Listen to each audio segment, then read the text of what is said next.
কালকে পর্যন্তও কেউ যদি আমায় বলতো এই কেকটা খেতে, আমি একদম না করতাম। জলের মধ্যেও কেক বানানো যায় সেটা আমি আজকে জানলাম। কোনো ডিম, ময়দা আর ওভেন ছাড়া এই কেকটা আমি বানিয়েছি। আর কেন খাবো না বলেছিলাম সেটাও একটু পরেই বুঝতে পারবে। প্রথমেই একটা বাটি বা কাপ দিয়ে মাপ ঠিক করে নেবে। মাপটা যদি ঠিক রাখো একদম পারফেক্ট কেক হবে। 3/4 কাপ টক দই, 1/2 চামচ বেকিং সোডা, 6 থেকে 7 চামচ চিনির গুঁড়ো আর 3 চামচ বাটার, 1/2 কাপ দুধ, 1 চামচ বেকিং পাউডার, 1 চামচ কফির গুঁড়ো, কিছুটা ভ্যানিলা এসেন্স দিয়ে ভালো করে মিশিয়ে নিয়েছি।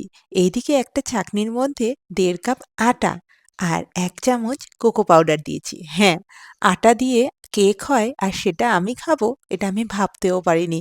কিন্তু আটা দিয়ে যে এত ভালো কেক হয় সেটাও আমি জানতাম না। এবার এটাকে এই মিক্সচারের মধ্যে অল্প, অল্প করে মিশিয়ে নিয়েছি। একটু শুকিয়ে গেছিল বলে আরো 2 চামচ দুধ দিয়ে নিয়েছি। এদিকে প্রিহিট করার জন্য জল বসিয়ে দিয়েছি। সত্যি জল দিয়েই বানাবো আজকে। দেখি তো কেমন হয়। একটা টিফিন বক্সে তলায় বাটার পেপার বসিয়ে নিয়েছি। ভালো করে চারদিকে তেল ব্রাশ করে নিয়েছি।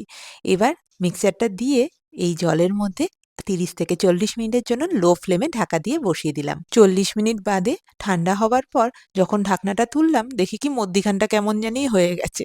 যাই হোক কোনো অসুবিধা নেই। এক্সট্রা অংশটা তো কেটেই ফেলবো। এবার তোমরা দেখে বলো কেকটা ঠিক কেমন স্পঞ্জি হয়েছে।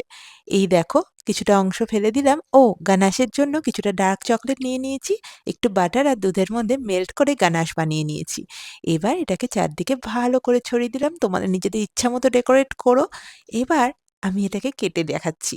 তোমরা এবার দেখে নিজেই বলো আটা দিয়ে বানানো কেক কে বলবে? সত্যি কখনো যদি আটার কেক খেয়ে না থাকো একবার অবশ্যই ট্রাই করো। বললাম তো একদিন আগে আমাকে বললে আমিও হয়তো খেতাম না। কিন্তু আজকে এটা আমি আমার গ্যারান্টিতে বলছি। একবার এভাবে বানিয়ে দেখো।